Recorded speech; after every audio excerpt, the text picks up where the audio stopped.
People think this courthouse is a charity kitchen? Get that cheap pie off my jurisdiction before I decide to charge you with loitering. Officer Bill Harrison's voice, rough as low-grade sandpaper, cut through the quiet hum of the county courthouse. The raw aggression in his tone immediately shattered the thin veneer of decorum that usually prevailed in the formal spaces of justice, drawing startled glances from the few lawyers lingering nearby. Bill, often referred to behind his back as Hammer Harrison, due to his uncompromising and brutal efficiency, had seen 30 years of small-town justice in Liberty Falls, Georgia. 30 years of enforcing his own brand of order, which always meant quick judgments and zero tolerance for anyone who didn't fit his narrow, rigid idea of a respectable citizen. His uniform, though slightly too tight across his middle-aged chest, represented his unquestionable authority, especially in this cramped hallway leading to Courtroom 3, a place he considered his personal fiefdom where only his rules applied. He believed his vast experience gave him the divine right to judge anyone based on two things: their skin color and the quality of their shoes, a quick scan to determine social standing. He felt a deep, ingrained entitlement to police not just the law, but the very demographics of the courthouse, viewing it as a space reserved strictly for the contributing class of tax-paying, law-abiding white citizens. He took visceral satisfaction in making others feel unwelcome and judged, seeing it as necessary to maintain order. The woman he was addressing, Diana Rivers, stood quietly near the entrance. She was impeccably clean but dressed down, wearing a plain, dark coat that had seen better winters and a pair of worn walking shoes, a deliberate attempt to blend in and observe without attracting undue attention to her actual role. In her hands, she held a large, rectangular box, a humble pecan pie, still warm, likely intended for her nephew, symbolizing a private gesture of family support.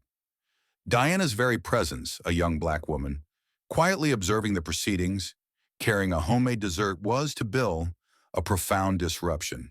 It signaled dependency, a lack of purpose, and most irritatingly, the audacity to trespass on the formal space of justice he controlled. His internal gauge for disrespect shot up, demanding immediate, overwhelming confrontation. He saw not a concerned aunt, but another individual he believed was wasting his taxpayer money and his valuable time, simply by existing in the wrong place at the wrong time.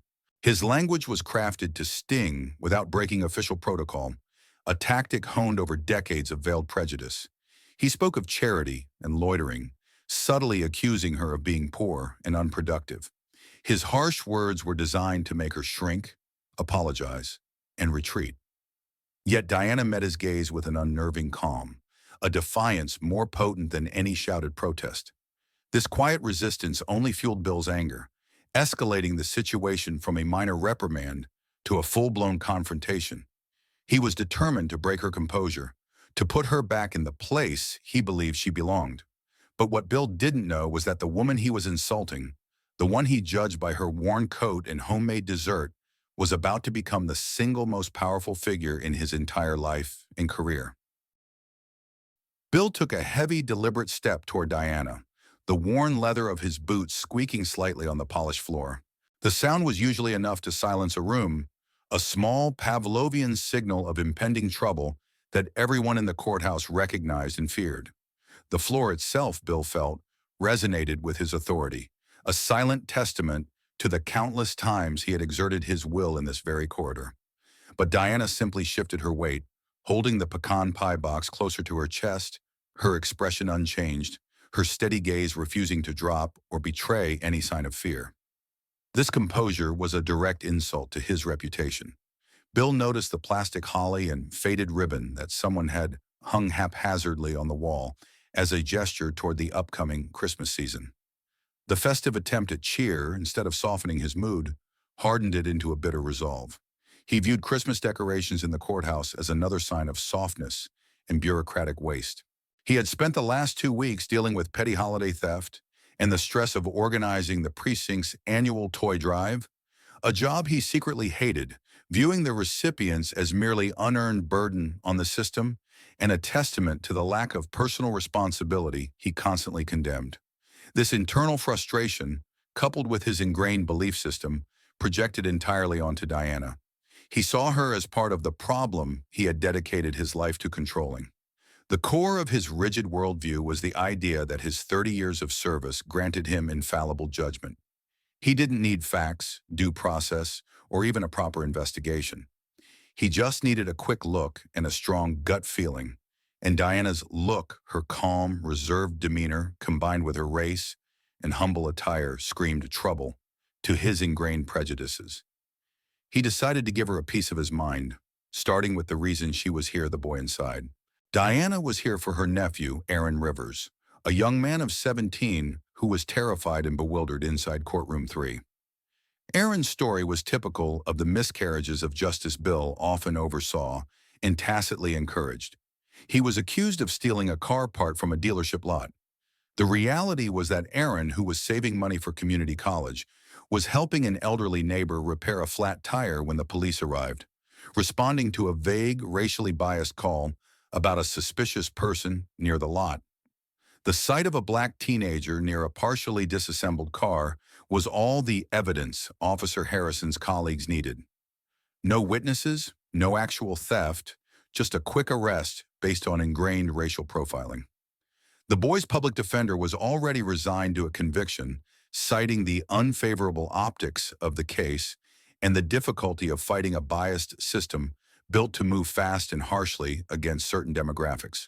As Bill continued to stare Diana down, a fleeting, warm memory pierced his armor. The scent of cinnamon and nutmeg from his mother's kitchen during Christmas, a time of genuine warmth he associated with simple, respectable people, the people like him.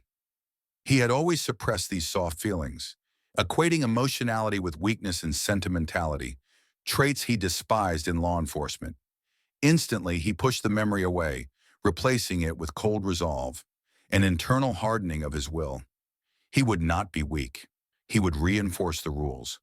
The court to him was not about rehabilitation or truth. It was about swift, visible punishment. And Diana was actively obstructing his personal stage of authority. The longer she stood there, the more her quiet dignity challenged the foundation of his power. Bill's lips curled into a sneer that didn't quite reach his cold eyes, which remained narrowed and focused on breaking her spirit. He dropped the subtle taunts and moved to official reprimand, knowing the court staff, the lawyers, and even the judge often deferred to his authority on security matters, afraid to challenge the veteran officer. His goal was not just to remove Diana, but to humiliate her publicly, to make her and everyone watching understand her true social position and her total lack of power within this sacred space. "I'm ordering you out of this restricted zone," Bill stated, his voice gaining sharp volume, asserting his control over the space with a theatrical flourish. "This area is only for registered court personnel and individuals with official business, which you clearly don't have. You don't belong here, ma'am. Some people don't belong here, bothering real justice." Diana's calm silence was the ultimate challenge, a profound refusal to acknowledge the authority he projected through fear. She didn't even flinch. The complete absence of fear in her posture was a form of passive resistance that infuriated him more than any shouted argument. The contrast between her quiet dignity and his booming arrogance was stark, and it was driving Bill to furious desperation. He felt the eyes of the staff on him, sensing his loss of control, and that only solidified his desperate need for an immediate, visible victory. He needed her to cower. Bill then went a step further, inventing an immediate, egregious threat. "If you don't comply, I will cite you for obstructing an officer and have you booked immediately. I suggest you remember what that means for people who rely on public services." His words were a direct, cruel manipulation of the system, weaponizing her perceived socioeconomic status against her, threatening to have her jailed and lose access to any meager government support she might receive. He was certain this threat, the threat of jail and losing potential support, especially right before Christmas, would finally break her composure. Diana's hand, which had been resting loosely at her side, moved slowly, deliberately into the deep pocket of her coat. Her fingers closed around a firm object. She didn't respond to the threat, didn't raise her voice, and didn't plead. She simply continued to hold his gaze, her calm defiance a shield against his intimidation. It was a small movement, barely perceptible to the fear-stricken onlookers, but to Bill it felt like an earthquake, a movement he could not identify or control. He had never encountered such quiet, unwavering resistance from someone he had already labeled and dismissed. He stepped back slightly, surprised, confused by her lack of panic, but ready to move in for the final, physical assertion of dominance. He assumed she was reaching for a phone to call some incompetent lawyer, or perhaps a worn piece of paper she mistakenly thought constituted a legal right. He would crush whatever meager defense she had planned, securing his position and silencing her. Diana doesn't move.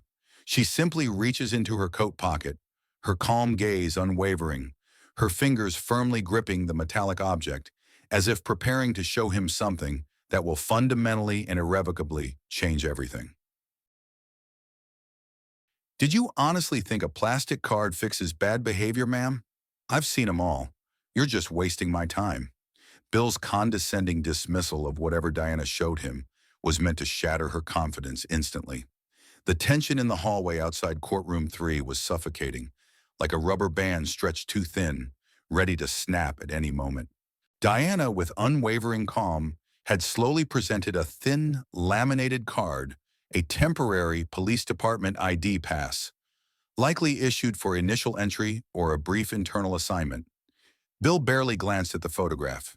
To him, the pass simply confirmed her identity as someone affiliated with the bureaucracy, perhaps a low-ranking caseworker or a community liaison. Definitely a person he considered beneath him, easily dismissed with a sneer. His worldview dictated that true authority wore a heavy belt and a starched collar, not a plain coat and old walking shoes. He handed the pass back with a contemptuous flick of his wrist, the movement expressing his utter lack of respect for her or her flimsy credentials. These things don't give you license to roam the restricted zones, especially not when you look like you've just taken a wrong turn from the welfare line, he scoffed, the comment loaded with the veiled prejudice he had perfected over the years.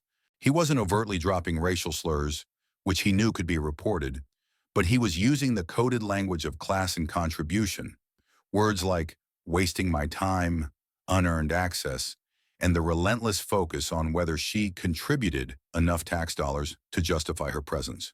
He felt secure in this coded language. It was the acceptable form of judgment in his circles. The implicit message was clear and cruel. Her appearance and her connection to a system he despised rendered her irrelevant. Diana received the card, her fingers brushing his, but her eyes never left his, a quiet challenge that seemed to burn through his arrogance. The air felt cold and stale, trapping the confrontation, yet her steady gaze seemed to demand reason, a demand Bill was not prepared to meet.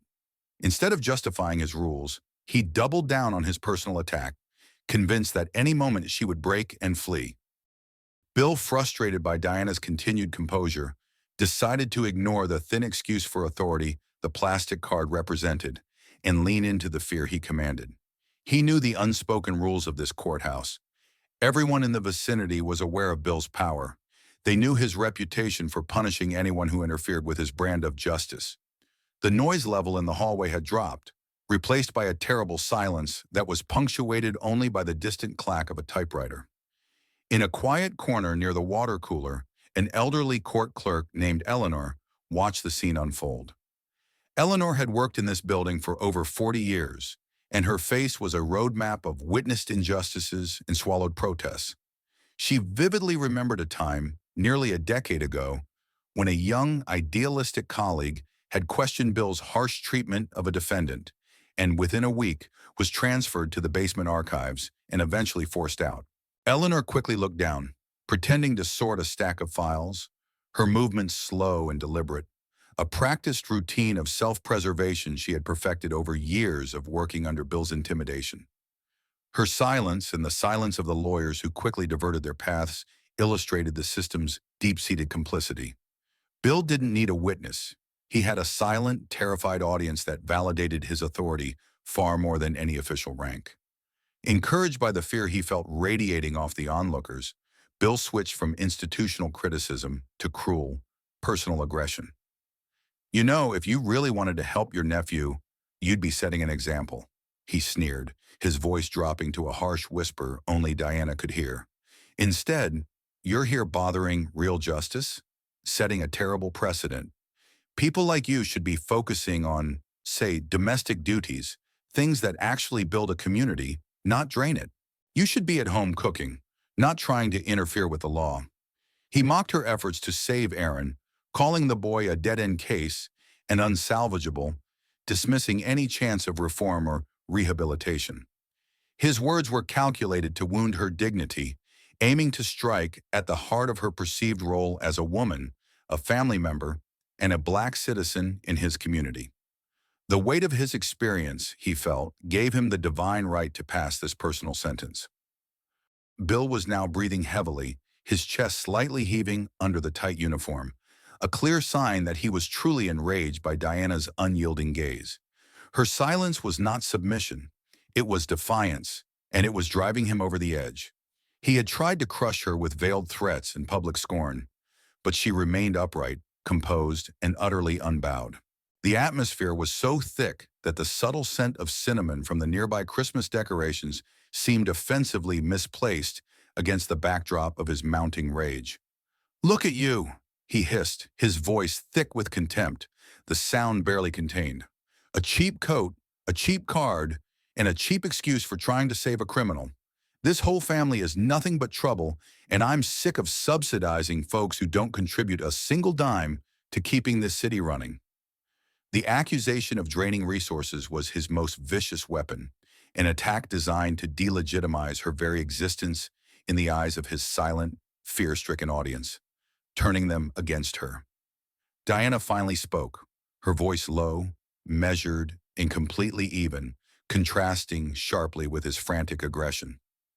"My nephew has not been convicted, officer, and your behavior is a violation of code," she began, the simple, factual statement hitting him like an unexpected physical blow of logic. The mere mention of code and violation from someone he deemed beneath him was unbearable. Instinctively, Bill lunged forward. In a quick, aggressive motion, he snatched at the shoulder of her coat, pulling the thin fabric sharply toward him in a blatant act of disrespect and control. He was trying to force a reaction, a plea, a flicker of fear, a primal signal of surrender. This disrespectful physical contact, this small, violent act, marked the true climax of the verbal confrontation. Diana recoiled slightly, her knuckles white as she tightened her grip on the pie box, but she didn't cry out or stumble. Bill, leaning in, his face close to hers, saw the utter coldness in her eyes and whispered a final, deeply prejudiced insult, a final shot at her core identity. Diana's eyes, however, remain utterly cold and fixed, and she finally opens her mouth, but not to plead. "This is for all the decent folks who have to clean up your mess. Now get out." Bill's shout, raw and filled with years of suppressed contempt, ripped through the courthouse, causing a terrifying, thick silence. His voice was no longer that of a law enforcement officer delivering an order, but of a man completely unhinged, fueled by his own warped sense of righteousness that demanded immediate, absolute submission. Diana's quiet mention of protocol had enraged him beyond reason.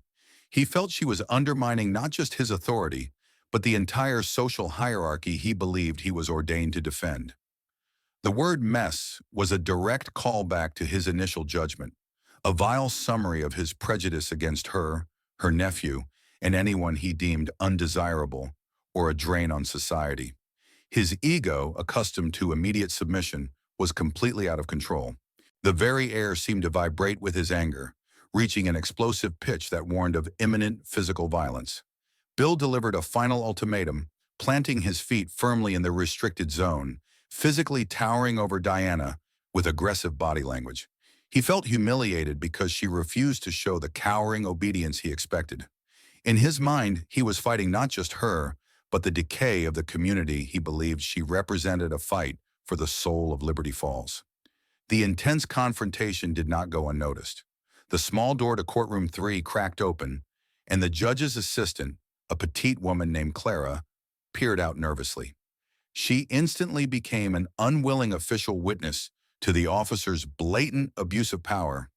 But the terror in her eyes, a reflection of the systemic fear Bill had cultivated, prevented her from intervening.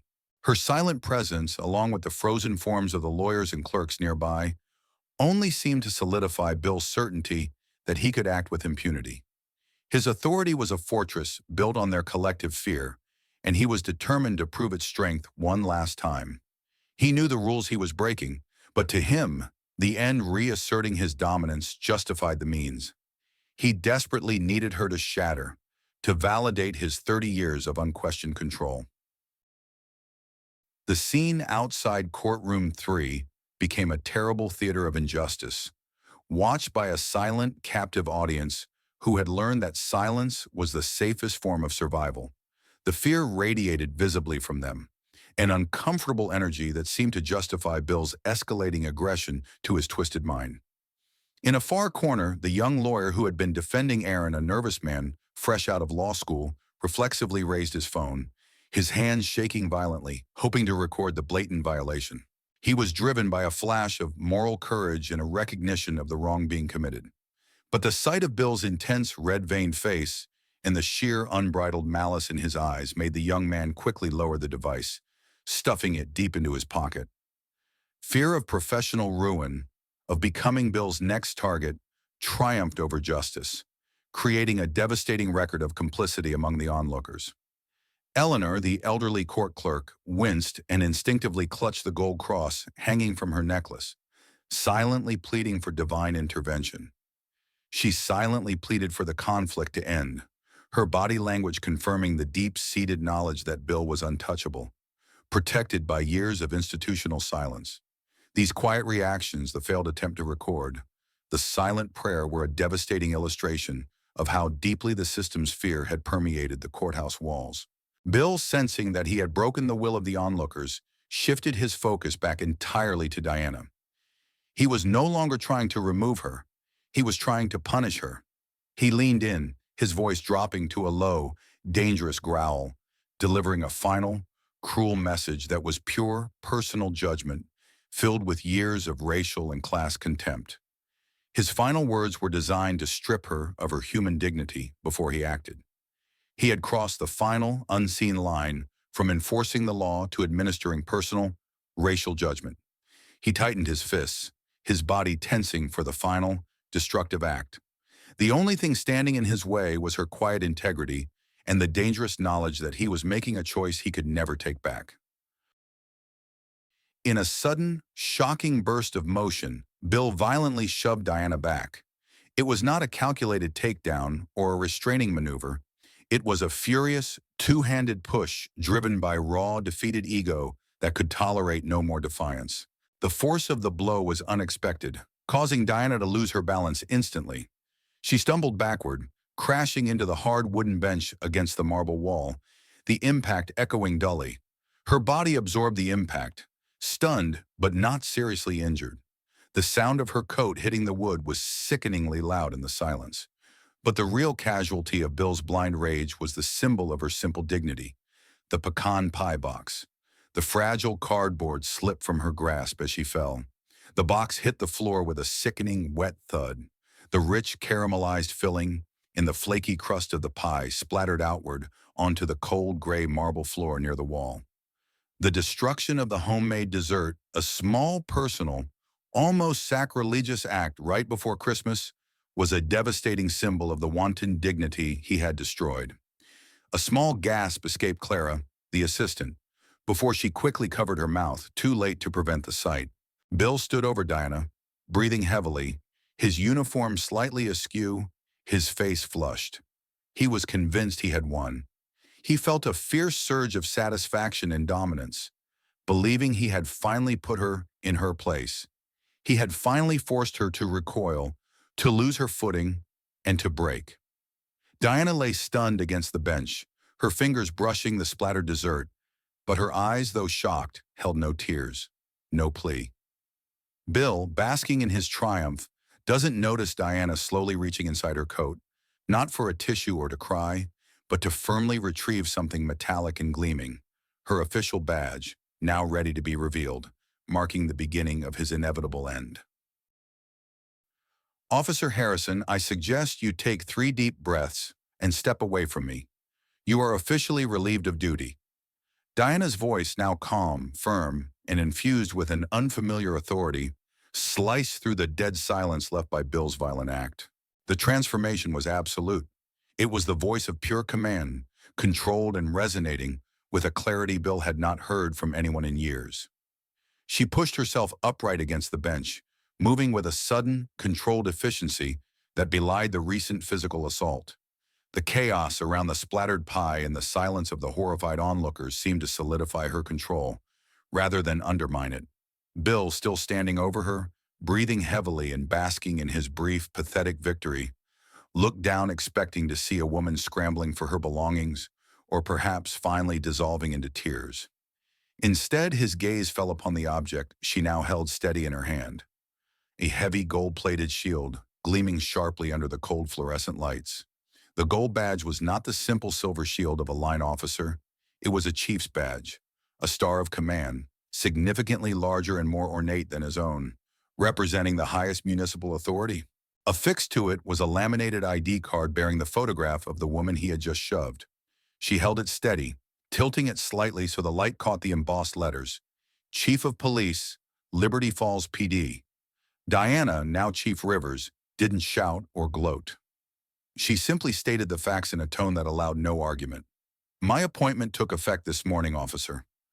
I was here conducting an unannounced assessment of courthouse protocol and environment to observe the true, unfiltered reality of this jurisdiction. The explanation hung in the air like a guillotine blade, confirming the impossible reality. Bill's mind, rigid and accustomed only to the power structure he enforced, struggled violently to process the image. The woman he labeled a welfare queen and a mess was not only his superior, but the new head of the entire district. The shock on the faces of the silent audience, the young lawyer, the assistant Clara, and the elderly Eleanor confirmed that this was not a hallucination. The emotional release the audience had been waiting for arrived, delivered not by revenge, but by the cold, devastating truth. The woman he judged the quickest had turned out to be the one holding all the cards, a shocking twist in the small-town hierarchy he thought he controlled. The realization hit Officer Harrison with the physical force of his own shove, multiplied tenfold. His face, minutes ago flushed with righteous anger, drained rapidly of all color, turning a sickly mottled gray. His thick body, so recently dominant, became physically paralyzed, his muscles seizing up in abject terror. He tried to speak, his mouth opening and closing uselessly, attempting to cite some forgotten protocol or regulation, anything to regain the ground he had just lost. But the words caught in his throat, replaced by a terrible, wheezing silence. He saw his entire 30-year, prejudiced career, the shortcuts, the dismissed complaints, the codified cruelty flash before his eyes, culminating in this single catastrophic act of blind profiling against his new chief. The crushing irony was a suffocating blanket, tightening around his lungs. He couldn't move. His gaze dropped, not to Diana's face, but to the mess on the floor, the shattered, sticky brown and white remains of the pecan pie. It was a final, pathetic symbol of his senseless, prejudiced defeat. That humble homemade dessert, which he had so casually dismissed and destroyed, now felt like the single most expensive item he had ever encountered. The pie represented the decency and simple values he had actively sneered at and crushed, and it was now the witness to his downfall. He saw his own reflection in the gold of the chief's badge, no longer an image of authority, but a distorted mask of panic and ruin. Diana's power was absolute, not because she was violent or threatened him, but because she was right, and he was undeniably, criminally wrong. She had simply stood firm, and his own arrogance had done the rest. The sight of the pie and the badge together became an immediate, irreversible indictment of his character, confirming that the system he had manipulated for decades would now use his own actions against him. He was suspended, pending investigation, not by an anonymous bureaucracy, but by the person he had personally assaulted, the ultimate inversion of power. Chief Rivers did not waste time gloating, nor did she allow emotion to govern the moment. She was all professionalism, her voice cutting through the thick atmosphere of shock like a surgical instrument, calm, precise, and entirely devoid of personal anger. "This is not a debate, officer," she stated, her words measured and deliberate, solidifying her command. She turned her attention to Clara, the assistant, and the young lawyer, both of whom were nodding frantically in comprehension, their fear of Bill replaced by awe and palpable relief. "I need eyewitness accounts secured immediately. Contact Internal Affairs Major Jensen. Inform him that Officer Harrison is relieved of duty effective immediately, pending a full investigation into gross misconduct and assault on a commanding officer." She specified that the proceedings must be documented and all security footage of the hallway secured. She was ensuring the system could not cover for him this time. Unlike the 14 prior complaints in his file, she looked back at Bill, who was still frozen, his arms hanging uselessly at his sides. Her gaze was not filled with hatred, but with a profound, icy disappointment, reserved for a failure of duty and ethical collapse. "Your uniform privilege is revoked, effective now," she stated firmly, delivering the final cut to his identity. "You will be escorted off the premises by Internal Affairs, not by your colleagues." This order stripped him of the last vestiges of his dignity and the protective shield of his fraternity. Bill Harrison was no longer Hammer Harrison. He was just a suspect, isolated and alone.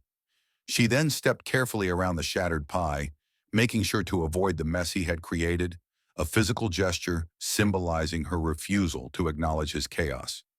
Diana spoke her full name and new title directly into Bill's frozen face. "My name is Diana Rivers, and you just shoved the person responsible for every single officer's review in this district.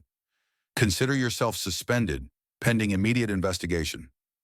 Bill, frozen in place, could only whisper one choked word: pecan, the ruined pie serving as the final, pathetic symbol of his senseless, prejudiced defeat. Justice isn't just about what you enforce on the streets, officer. It's about what you tolerate in your halls. Chief Rivers' words, delivered sternly but calmly to the Internal Affairs investigator who had just escorted the disgraced Bill Harrison away, sent undeniable ripples of accountability throughout the courthouse system. Her first official act was not about punishing Bill, but about repairing the immediate injustice he symbolized. Chief Rivers moved to a sterile, impersonal temporary office, its walls bare of the usual departmental memorabilia, signifying her clean slate and focus on merit. She immediately summoned Sarah, Aaron's nervous young public defender. Sarah, still shaken from witnessing the assault, presented Aaron's flimsy file with trembling hands, noting that pressure had been applied by Bill's allies to avoid fighting the case. Chief Rivers reviewed the file, her sharp eyes instantly cutting through the bureaucratic jargon. The bias was glaring. The arresting officers had failed to interview the neighbor Aaron was helping and ignored the possibility of misidentification, relying solely on the suspicious optics of a black teenager near a car. It was clear procedural misconduct, fueled by the same prejudice Bill Harrison embodied and was tolerated by the previous command structure for years. Chief Rivers, without hesitation, ordered the immediate dismissal of all charges against Aaron. She emphasized that the injustice was compounded by the fact that it occurred during the season of goodwill and family. She instructed Sarah to inform Aaron that he was free and that the department would issue a public statement acknowledging the error, a rare and profound act of accountability in Liberty Falls, setting a new precedent for transparency and ethical duty. With Aaron's unjust case rectified, Chief Rivers turned her focus toward the larger, systemic rot. She was determined to investigate not just Bill's single act of assault, but the culture of tolerance that had allowed him to thrive for 30 years. Her attention turned to the silent witnesses, particularly the elderly court clerk, Eleanor, who had bravely watched the entire confrontation unfold. Diana requested a private, confidential meeting with Eleanor, assuring her of complete protection from retaliation, a promise Eleanor desperately needed to hear. Eleanor arrived, her hand still clutching the gold cross necklace, but her eyes held a newfound firmness, inspired by Diana's courage and integrity. She confirmed Bill's long pattern of intimidation, recounting numerous instances where he used fear and veiled threats to silence minor witnesses or dismiss legitimate concerns from colleagues, detailing the lost reports and coerced silence over decades. Eleanor's testimony validated the suspicion Chief Rivers already held. Bill had 14 prior complaints that had been systematically dismissed without proper review. This confirmed Diana's decision to launch a full-scale internal review of Bill's entire history, focusing not just on Bill, but on the supervisors who had signed off on his commendations while ignoring the complaints. Meanwhile, the local media had caught wind of the scandal at the county court, and a local newspaper headline briefly mentioned the unbelievable twist. Chief Rivers received a call from the mayor's office, confirming full support for her investigation. Realizing the political necessity of addressing the gross misconduct immediately and publicly, Diana was careful to frame her mission not as a witch hunt, but as a necessary step to restore dignity and accountability to the badge. Chief Rivers then issued a concise, powerful official statement, delivered via narration of the press release, about accountability and dignity in the PD, emphasizing that all citizens, regardless of their background, deserve respect, especially during the emotional and reflective holiday season. Her words were aimed not just at the police force, but at the community, signaling an end to the culture of silent complicity. The true moment of emotional payoff arrived shortly after. Aaron was released. He walked into the sterile office, still disbelieving, wearing the same clothes he had been arrested in.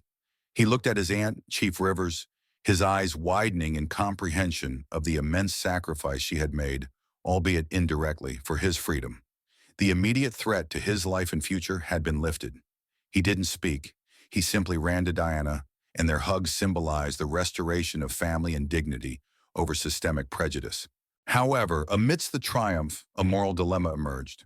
Chief Rivers reviewed Bill Harrison's file one last time, a thick folder detailing his life. She found that Bill, despite his arrogance, was approaching retirement, and that his entire family's financial security depended on his full pension. Immediate termination, while legally justified by the assault, would utterly destroy his family, leaving them destitute right before Christmas. She knew justice should not be another form of blind punishment. It should be constructive, seeking to correct the wrong without creating a new separate tragedy. This realization set up the final chapter: how to balance the necessity of holding Bill accountable for his actions with an act of grace. Bill, still defiant, was refusing to cooperate with internal affairs, clinging to his last shred of ego by claiming he didn't recognize her high-ranking badge because she looked like an ordinary citizen, forcing Diana to confront his prejudice one final time and make the toughest ethical decision of her new career. If I fire him today, he becomes a martyr. But if I make him face his own prejudice, he becomes a lesson and his family doesn't starve on Christmas Eve. Chief Rivers' reflection on Bill Harrison's fate framed her decision on the day before Christmas Eve. She presided over the disciplinary hearing with solemnity, not triumph. Bill Harrison sat before the board, no longer the arrogant hammer, but a weary man, his uniform replaced by a cheap, ill-fitting suit. Diana presented the evidence, the security footage, the eyewitness reports from Eleanor and the young lawyer, and the documentation of his 14 prior unaddressed complaints, all of which clearly warranted immediate termination. But when she delivered the verdict, she chose a path few expected. Officer Harrison, the evidence shows a pattern of gross misconduct, abuse of authority, and assault, Chief Rivers stated, her voice unwavering. However, given your long service and the responsibility we bear to the entire community, including your family, the verdict is not termination. Bill looked up, a flicker of disbelief crossing his face, unable to grasp the unexpected mercy. The verdict is immediate demotion to administrative desk duty in the remote filing department, effective January 1st. You will serve the remainder of your time under strict supervision, and your pension will remain intact. This was Diana's quiet, profound act of grace, a perfect balance. The community received justice through his public shaming and removal from active duty, but Bill's family would not be condemned to poverty during the holiday season, a true reflection of the spirit of goodwill she embodied. The silence in the room after the verdict was heavier than any shout. Bill Harrison finally understood the true depth of the character of the woman he had assaulted. She hadn't sought revenge. She had sought accountability, laced with an unexpected measure of human kindness. The mercy she showed the preservation of his pension was a devastating lesson. He realized she had not been fighting for power, but for integrity, a value he had systematically destroyed in himself. His earlier arrogance was replaced by deep, profound shame. He looked across the table at Chief Rivers, not with his usual contempt, but with an expression of complete defeat and, surprisingly, grudging respect. He had finally learned the lesson the hard way. The consequences of his actions were inescapable, yet his family was spared destruction by the person he had most wronged. "Thank you, Chief," he whispered, his voice catching slightly. The quiet admission of gratitude serving as his full, unreserved acceptance of the sentence and the lesson. This humble submission was more crushing to his ego than any loud outburst or legal battle could have been. Shortly after the hearing, Diana found Aaron in her new office. She handed him a box containing a fresh, perfectly baked pecan pie, made by Eleanor, the elderly court clerk who had finally dared to speak up, symbolizing the community's silent apology and the restoration of dignity. Chief Rivers accepted the pie, smiling gently at her nephew. She told him that true strength was not found in the uniform or the badge, but in the integrity to stand firm and the ability to show kindness when vengeance was the easier choice. Aaron, now free and whole, nodded in understanding. He no longer feared the institution. He respected the person leading it. As the day drew to a close, Chief Rivers looked out the window of her new office, simple Christmas lights twinkling softly against the falling snow. She saw Bill Harrison leaving the precinct. He was dressed in a plain gray suit, stripped of his uniform and his authority, walking alone, but not utterly destroyed. He was a cautionary tale, a lesson in prejudice made visible. He was forced to leave the building he once dominated, but he was given a chance to live out his days responsibly, burdened by his own guilt. Diana's final, reflective gaze out the window sealed the story's message. Her final voiceover summarized the story. A warm, moral conclusion meant for the heart of the community and the audience at home. The badge doesn't define the officer. Integrity does. And sometimes the most powerful person in the room is the one you judge the quickest, the one carrying nothing but a simple pecan pie. That holiday season in Liberty Falls taught us all that true strength isn't measured by the uniform you wear, but by the dignity you carry. It's a quiet reminder, especially as we gather with family, that the person you might judge quickest, the one in the worn coat or carrying a simple homemade pie, may just be the most powerful force for change in the room. In the end, Chief Rivers proved that justice isn't about crushing someone, but about lifting up the truth and offering the grace that allows even the most prejudiced heart a chance for a better tomorrow.